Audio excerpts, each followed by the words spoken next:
할렐루야. 오늘 함께 은혜 받을 말씀 마태복음 6장 9절로부터 15절까지 말씀을 제가 봉독하겠습니다. 또 너희는 이렇게 기도하라.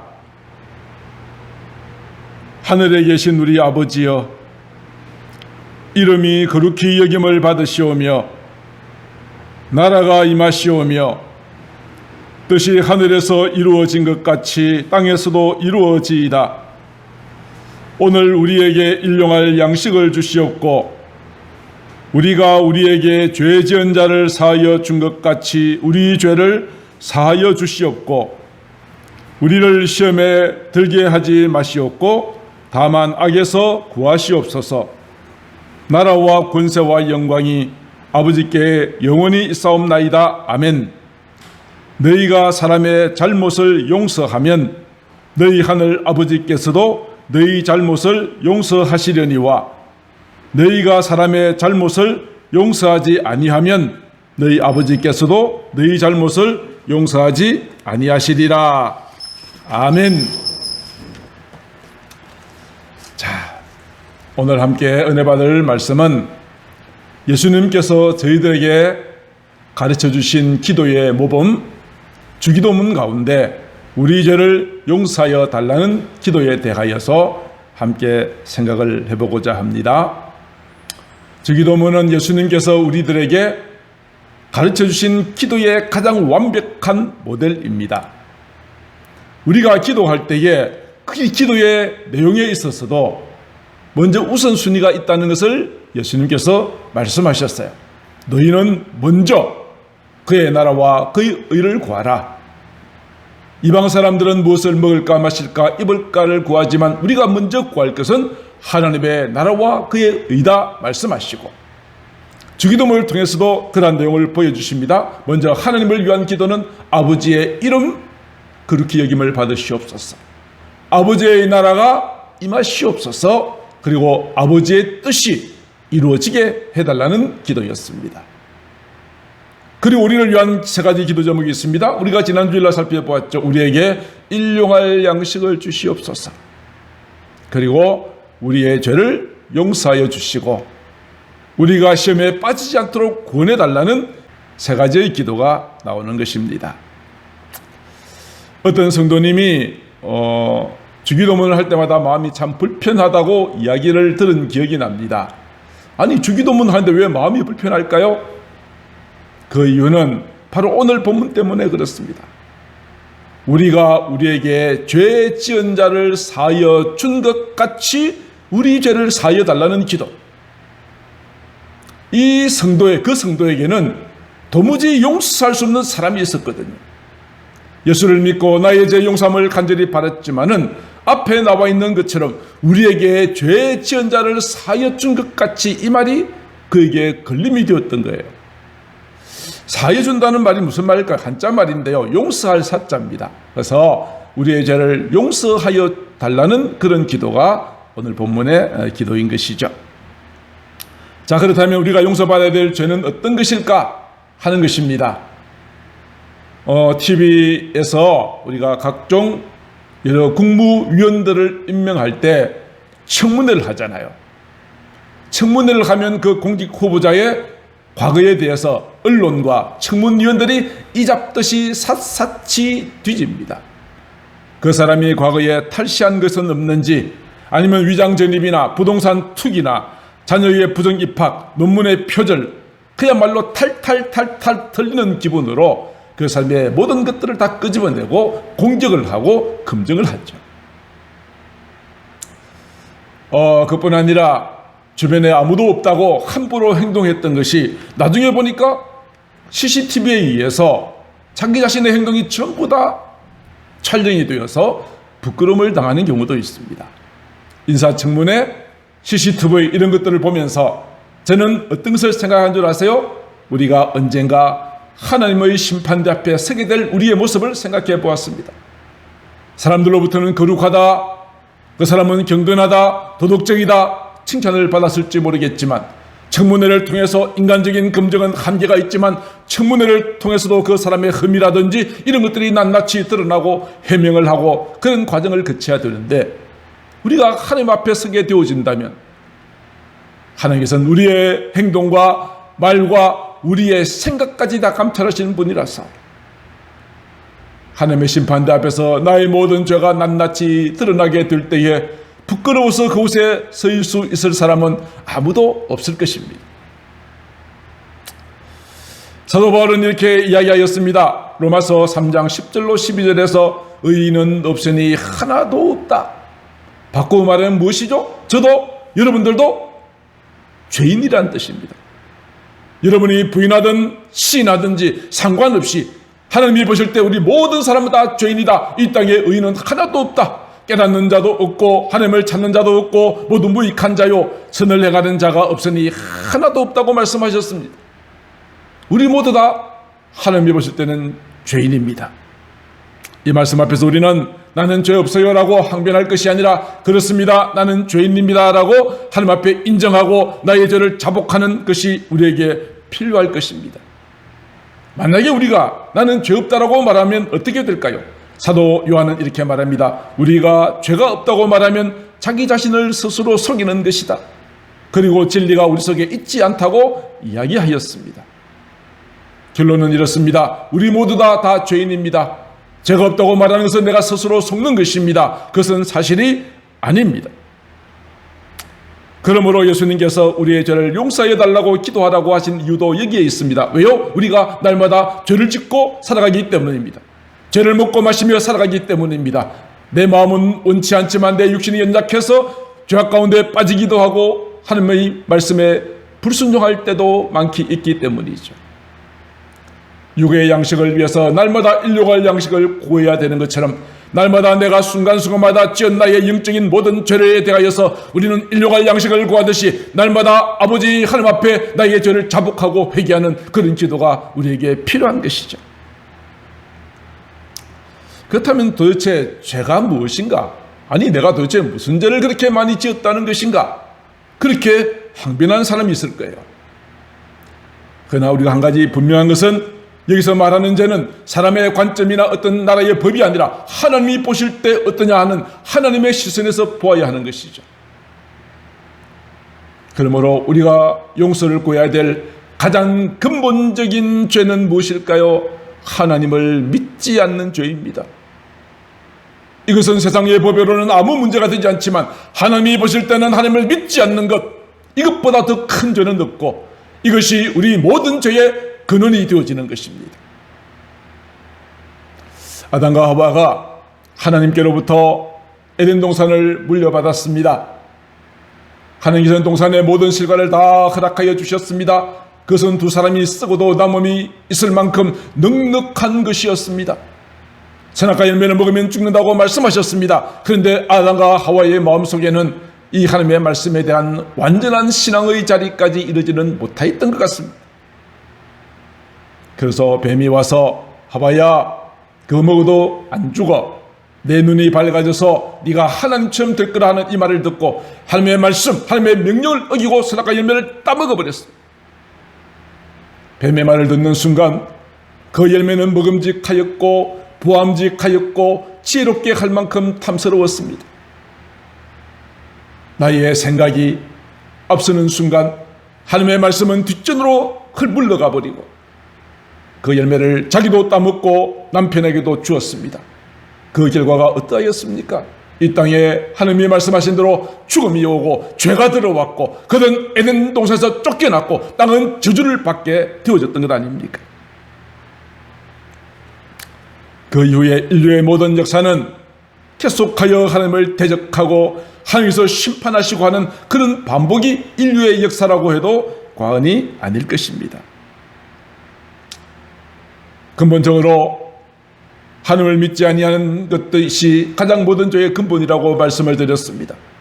조금 더 실제적으로 들어가면 너무나도 많지만 가장 뼈대가 되는 것을 말씀을 드린다면 사도 바울이 로마서 14장 23절에서 말한 것처럼 믿음을 따라 하지 않는 것은 다 죄라고 했습니다. 믿음이 없이 한 모든 것은 다 죄라고 그랬습니다. 우리는 얼마나 많은 죄를 범하고 살아가는지요. 우리의 삶 가운데 수많은 선택이 있고 우리가 해야 될 많은 일들이 있는 가운데 내가 하나님 앞에 믿음으로 행하지 아니한 것은 모두 다 죄라고 하였으니 우리는 얼마나 많은 죄를 짓고 살아가는지 모릅니다. 의심하면서 하는 것, 사람들에게 보이려고 외식하는 것, 이 모든 것들이 다 죄라고 말씀하십니다. 아까 말씀을 드렸죠? 이 죄의 기준은 하나님이 보실 때 그 하나님의 시선에서 말하고 있는 것이라고요. 세상의 법은 어떤 행동을 구체적으로 할 때 비로소 처벌되어지지만 하나님께서 내 마음의 중심, 내 마음의 행동의 동기까지 보시기 때문에 믿음으로 행하지 아니하였다면 우리는 날마다 죄를 지을 뿐 아니라 사도 야고보의 말에 의하면 선을 행할 줄 알면서도 행하지 않는 것이 죄라고 하였습니다. 얼마나 높은 죄에 대한 기준입니까? 겉으로는 의로운 행동을 해도 믿음으로 하지 않으면 죄일 뿐 아니라 선을 행할 줄 알고도 행하지 않는 것도 죄라고 하였으니 저와 여러분들은 날마다 죄를 먹고 마시는 수많은 죄를 우리는 짓고 살아가는 것임을 우리는 인정하지 않을 수 없습니다. 그런데 더 심각한 것이 있습니다. 그것은 무엇입니까? 그 죄의 삭선 사망이라는 것입니다. 영원한 멸망입니다. 꺼지지 않는 지옥불에서 영원토록 고통당하는 것입니다. 이를 갈미 있는 것입니다.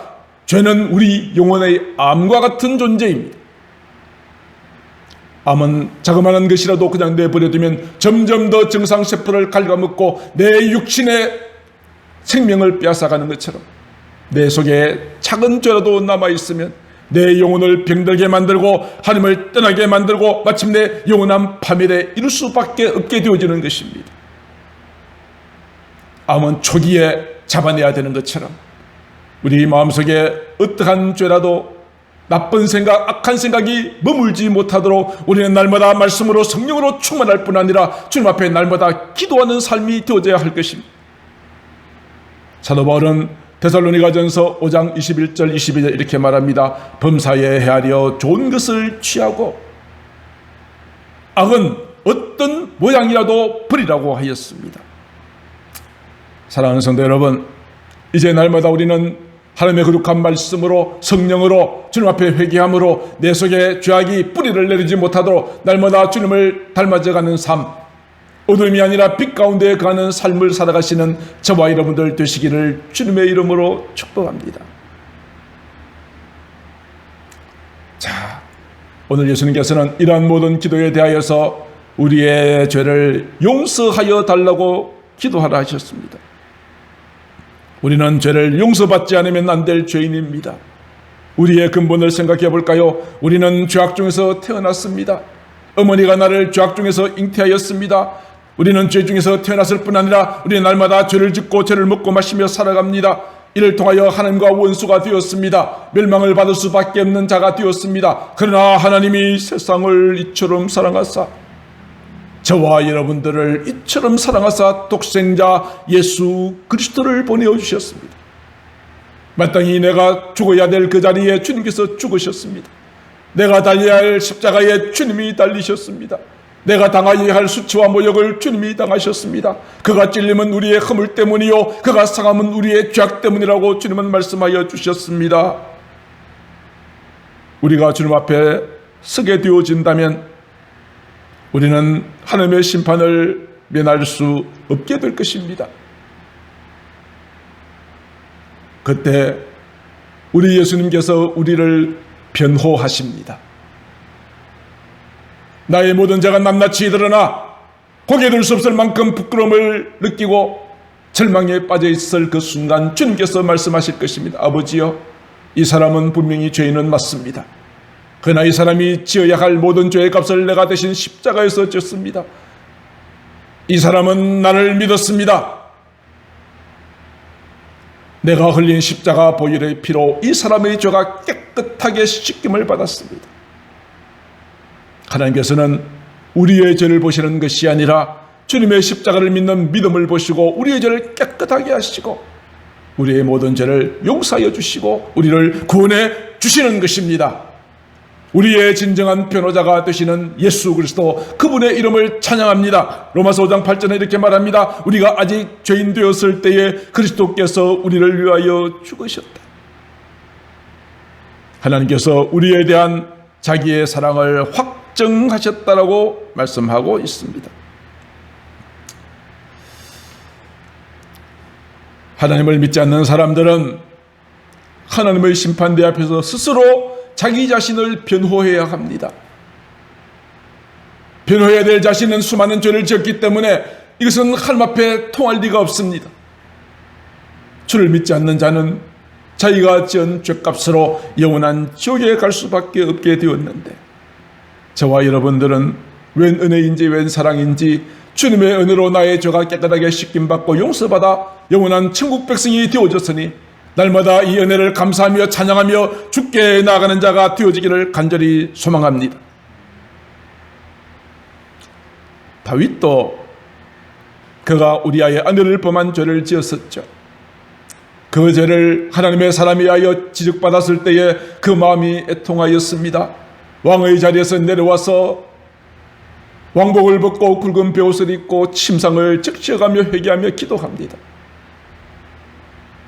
왕이라고 하는 지위를 이용해서 나무의 아내를 겁탈하고 그 남편을 죽게 만들었던 이 모든 죄 때문에, 이 죄책감 때문에 다윗은 견딜 수가 없었습니다. 그랬던 다윗이 시편 32편에서 이렇게 고백합니다. 허물의 사함을 받고 자기의 죄가 가려진 자는 복이 있다. 나는 정말 씻을 수 없는 엄청난 죄악을 범하였지만 하나님께서 나의 모든 허물을 용서하셨고 나의 죄를 가려주셨다. 이것이 얼마나 나에게 큰 복이냐. 다윗은 그렇게 노래하였던 것입니다. 그는 계속하여 시편 32편 5절에서 이렇게 말합니다. 내가 이르기를 내 허물을 여호와께 자복하리라. 감추는 것이 아니라, 변명하는 것이 아니라, 합리화시키는 것이 아니라 나의 허물을 하나님 앞에 솔직하게 자복하리라. 주께 내 죄를 아뢰고 내 죄악을 숨기지 아니하였더니 주께서 나의 모든 죄악을 용서해 주셨습니다. 사도 요한도 요한 1장 9절에서 말합니다. 만일 우리가 우리 죄를 자백하면 그는 미쁘시고 이로써 우리 죄를 사하시고, 우리가 우리의 죄를 자백하면 우리 죄를 사하시고 우리를 모든 불의에서 깨끗하게 해주신다고 말씀하여 주셨습니다. 이 시간 우리의 모든 죄를 아버지 하나님 앞에 아뢰어드리고, 주여 나의 모든 죄를 용서하여 주시옵소서. 나는 내 마음으로는 그렇게 하고 싶지 않지만 내가 연약해서 또 넘어졌습니다. 또 죄를 지었습니다. 주여 정말 염치도 없고 부끄럽지만 주님 앞에 나의 죄를 가지고 나아갑니다. 주께 간구할 때에 주님께서는 우리에게 언제든지 어떠한 죄라도 용서하여 주시는 하나님이신 것입니다. 오늘 우리가 이렇게 진정한 마음으로 아버지 하나님 앞에 회개하는 심령으로 주여 우리의 죄를 이라고 하는 찬양을 함께 부르도록 하겠습니다.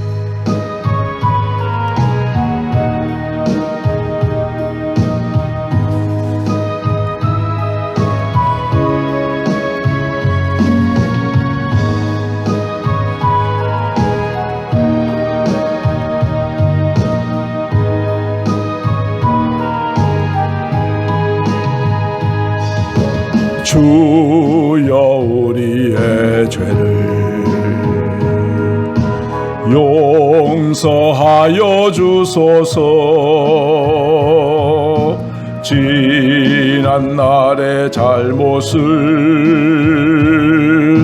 사하여 주옵소서.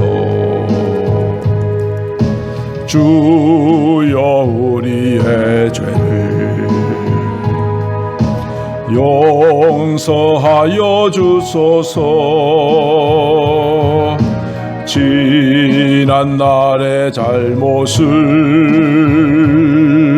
사하여 주옵소서. 주여 주여 나의 죄를 위하여 주여 주여 십자가를 지셨네. 주님 가신 그 일을 걸어야 하네. 주님 가신 그 길을 나도 걸어야 하네.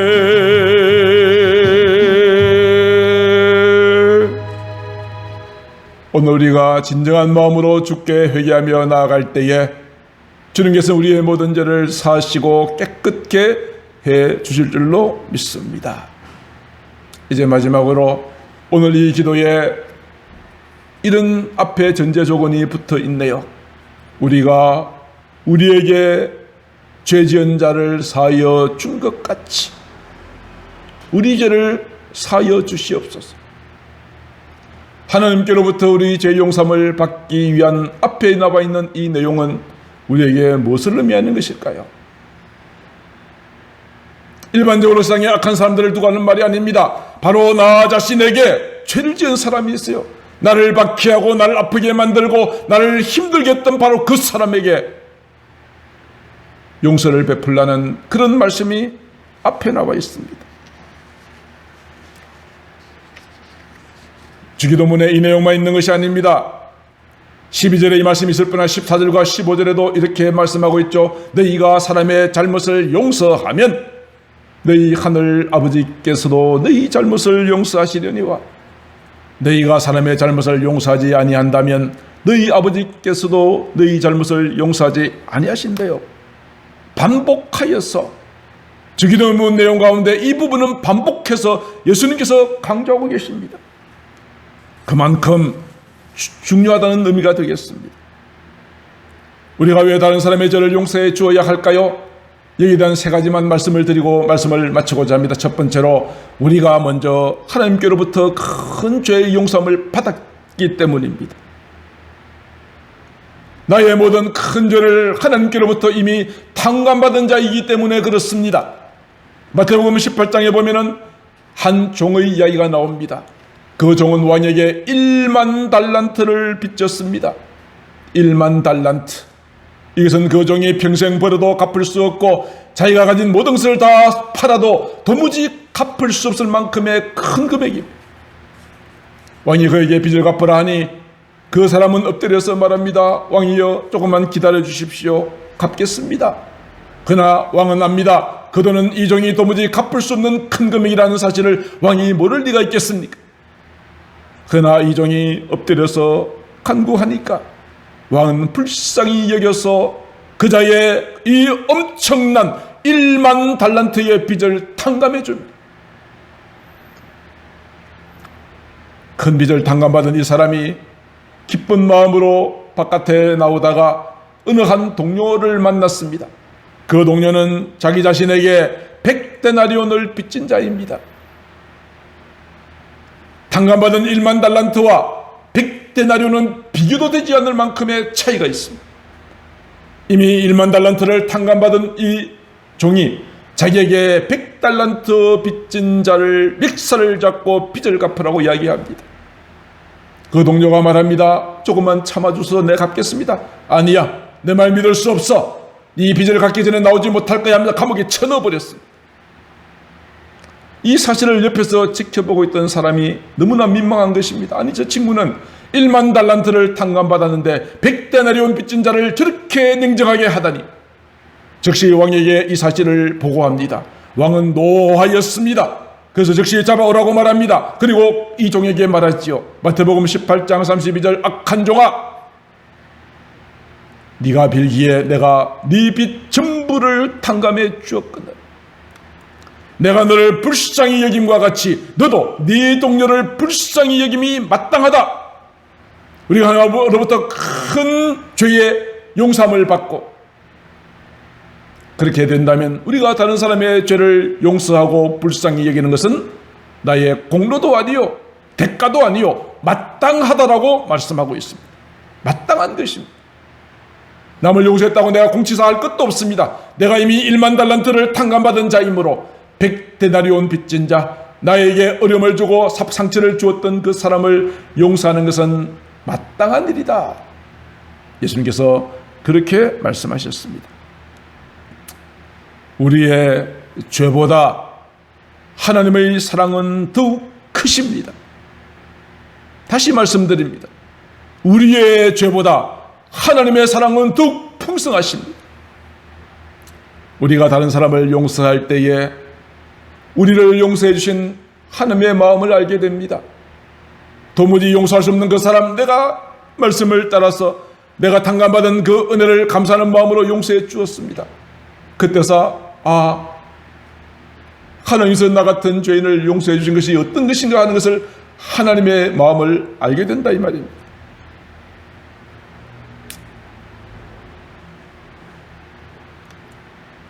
로마서 5장 8절에 우리가 아직 죄인 되었을 때에 그리스도께서 우리를 위하여 죽으심으로 하나님께서 우리에 대한 자기의 사랑을 확정하셨다. 우리는 남을 용서함으로 하나님의 마음을 알게 됩니다. 얼마나 나를 사랑하셨는지를 깨닫게 되어집니다. 그러므로 더 가까이 주님께 나갈 수 있게 되어지는 것입니다. 우리가 왜 다른 사람의 죄를 용서해야 되나요? 두 번째는 하나님의 계명이기 때문에 그렇습니다. 하나님의 명령이기 때문에 그렇습니다. 예수님께서 마태복음 22장 39절에 내 이웃을 내 자신같이 사랑하라 말씀하십니다. 사랑하라 하신 것은 명령입니다. 사랑의 명령입니다. 사랑하지 않으면 죄 짓는 것입니다. 이웃을 어떻게 사랑하라고요? 내 자신같이 사랑하라 그렇게 말씀하셨기 때문입니다. 우리는 모두 피차 허물이 많은 사람들 아닙니까? 우리는 허물이 많은 사람입니다. 남을 손가락질하기 전에 자신의 모습을 돌아본다면 우리도 허물이 많은 사람임을 알게 됩니다. 내가 주님께로부터 은혜를 받았으니 이제 주님의 명령을 따라 계명을 따라 이웃을 내 자신같이 사랑하라 하신 말씀을 순종할 수밖에 없게 되어지는 것입니다. 그러나 이것은 인간의 생각으로는 어렵습니다. 어떻게 나를 박해하고 나를 힘들게 한 사람을 그렇게 용서할 수 있습니까? 사람의 본성으로는 불가능한 일이죠. 어떻게 하면 됩니까? 사도 바울은 빌립보서 2장 5절에서 이렇게 말합니다. 너희 안에 이 마음을 품어라. 곧 그리스도 예수의 마음이다. 내 속에 주님이 들어와 계시고 내가 주님의 인도함을 받게 되어진다면 오늘 이 말씀, 이웃을 너를 박해하는 자를 위하여 기도하고 용서하는 것이 가능해집니다. 예수님께서 십자가 위에 달리셔서 첫 번째로 하신 말씀이 무엇입니까? 아버지여, 저들의 죄를 용서하여 주시옵소서. 지금 저들은 자기들이 무슨 일을 하는지 알지 못한다라고 그렇게 기도하셨습니다. 주님의 마음입니다. 죄는 미워하시지만 죄인은 사랑하시는 주님의 마음을 품으라고 오늘 말씀은 우리에게 증거해 주고 있는 것입니다. 그러면 우리가 구체적으로 어떤 방법으로 용서하면 될까요? 말로만 용서한다라고 하면 되는 것일까요? 그것은 아닙니다. 사도 베드로는 이렇게 말합니다. 악을 악으로 욕을 욕으로 갚지 말고 도리어 복을 빌라고 합니다. 단순하게 내 용서한다 하고 잊어버리는 것이 아니라 오히려 그를 위해서 복을 빌어주래요. 그러면 어떤 결과가 나올까요? 내가 복을 빌었는데 그 사람이 내가 빈 복을 받을 만한 형편이 되지 못하면 그 복은 없어지는 것일까요? 아닙니다. 내게 들어오는 것입니다. 단순하게 말로만 용서한다는 것이 아니라 오히려 그 사람을 축복해주고 복을 빌어주는 것이 참된 용서라고 성경은 말씀하여 주고 계십니다. 나아가서 로마서 12장 14절도 말합니다. 너희를 박해하는 자를 축복하고 저주하지 말라고 말씀하십니다. 솔로몬은 잠언서 24장에서 말합니다. 원수가 넘어질 때에 잘됐다고 박수치지 말랍니다. 엎드러질 때 기뻐하지 말랍니다. 네 생각에는 그가 원수일지 몰라도 하나님이 보실 때는 똑같이 내 아들을 보내어서라도 구원해낼 하나님의 소중한 자녀들이기 때문에 그렇습니다. 원수가 잘못되었을 때 잘됐다, 고소하다라고 생각하지 말라는 것입니다. 그리고 잠언서 24장 29절에 말합니다. 네가 행한 대로 내가 갚겠어, 복수하겠어, 그런 말도 하지 말라고 합니다. 오히려 반대로 에베소서 4장 32절 서로 친절하게 대하고 불쌍히 여겨주고 서로 용서하기를 하나님이 그리스도 안에서 너희를 용서함같이 하라고 말씀하셨습니다. 사랑하는 성도 여러분, 여러분은 혹 이렇게 마음의 생각을 품으시는지 모르겠습니다. 목사님, 참 좋은 말씀이죠. 말씀은 참 좋습니다만 어떻게 그렇게 할 수 있습니까? 그렇게 말씀하시는 분이 계실 거예요. 그래요. 사람의 힘으로는 불가능해요. 그러니까 주님 앞에 나가는 것입니다. 주여, 내가 정말 주님께서 나를 용서해 주신 이 은혜를 감사하는 마음으로 다른 사람을 용서해 주기를 바라지만 내 마음이 용납되지가 않네요. 내 마음은 열려지지가 않네요. 주여, 나를 도와주시옵소서. 사랑하는 마음을 주시옵소서. 주님의 심장을, 주님의 마음을 가지게 하여 달라고 주님 앞에 간절하게 부르짖어 기도하는 것이 우리에게 필요한 것입니다. 남아프리카 공화국의 8대 대통령이 있습니다. 넬슨 만델라라고 하는 대통령입니다. 이 만델라는 백인들이 펼치고 있는 인종차별 정책을 철폐하도록 하기 위해서 비폭력 저항운동을 전개했습니다. 백인들과 맞붙어 싸웠지만 폭력을 쓰지 않는 저항운동을 했습니다. 그러나 백인들에 의해서 27년 동안 감옥에서 살아야 했습니다. 감옥에서 나온 이후에 남아프리카 공화국의 8번째 대통령, 최초의 흑인 대통령이 탄생되어졌습니다. 세계 첫 번째입니다. 오바마도 그 뒤에 대통령이 되었습니다. 세계 최초로 흑인 대통령이 탄생되어졌던 바로 그 주인공이 만델라입니다. 우리 같으면 어떻게 할까요? 나를 27년 동안이나 감옥에 넣었던 백인들에 대한 반감이 있었을 것입니다. 그러나 만델라는 그가 대통령 재임하는 기간 동안에 어떤 보복을 하지 않았습니다. 화해와 평화와 단합을 주장했다고 합니다. 그런 많은 사람들 앞에 이렇게 말한 적이 있습니다. 감옥문을 나선 뒤에도 계속 그들을 증오한다면 나는 여전히 감옥에 있는 것과 다를 바가 없습니다. 이와 같이 평화와 화평을 도모했다는 그 이유로 1993년 만델라 대통령은 노벨 평화상을 수상하였습니다. 사랑하는 성도 여러분, 오늘 우리는 다른 사람들을 향한 주님의 그 마음을 우리도 가슴에 품고 그들을 향하여 더 이상 분노나 복수나 다툼이 아니라 사랑으로 용납하고 용서해주는 아름다운 사랑의 섬김이 있게 되기를 바랍니다. 이제 마지막으로 용서는 나 자신에게 유익하기 때문입니다. 세 번째, 용서는 그 사람을 용서하고 나면 내 마음에 자유가 옵니다. 용서하지 않는 난 내가 그 사람의 포로가 되어 있습니다. 분노하는 동안에는 내가 여전히 그 사람에게 묶여 있는 것입니다. 이것을 너무나 잘 아시는 예수님께서는 우리의 죄를 용서하라고 기도하기 전에 우리가 우리에게 죄 지은 자를 용서하여 준 것 같이 라고 말씀하셨던 것입니다. 결국은 우리 자신을 위해서 유익하니까 그렇게 하라고 하신 것이죠. 분노를 품고 있으면 우리의 영혼이 병들기 시작합니다. 마음의 평강이 사라집니다. 그뿐 아니라 용서가 주는 소중한 교훈이 무엇인 줄 아십니까? 기도의 문이 열립니다. 용서하지 않으면 기도의 문이 열리지 않습니다. 응답도 없습니다. 마가복음 11장 25절, 너희가 서서 기도할 때에 아무에게나 혐의가 있거든 용서하라. 아무리 오랫동안 기도한다 할지라도 용서함이 없는 그 기도는 하나님께서 듣지 않으신다는 의미입니다. 주님의 말씀을 따라 다른 사람의 죄와 허물을 용서할 때에 하나님께서도 우리를 용서하시고 기도의 문이 열리고 응답의 축복이 임하게 되어지는 것입니다. 그리고 마태복음 5장 23절 24절에 용서하지 않으면 우리 예배가 하나님 앞에 연락되지 못합니다. 예물을 제단에 드리려다가 형제에게 원망 들을 만한 일이 있다면 어떻게 하라고 그럽니까? 먼저 가서 형제와 화목하고 죄를 용서하고 화해하고 난 다음에 예물을 드리라고 하였습니다. 용서할 때에 비로소 우리의 예배가 하나님 앞에 상달되어집니다. 우리의 예배와 우리의 기도가 하나님으로부터 거절당한다면 얼마나 안타까운 일이겠습니까? 거절당하는 가장 중요한 이유, 오늘 본문에서 무엇이라고 말씀하십니까? 너희가 다른 사람의 잘못을 용서하라, 화해하라, 축복해주라, 사랑하라. 주님께서 그렇게 말씀하고 계십니다. 말씀을 마치고자 합니다.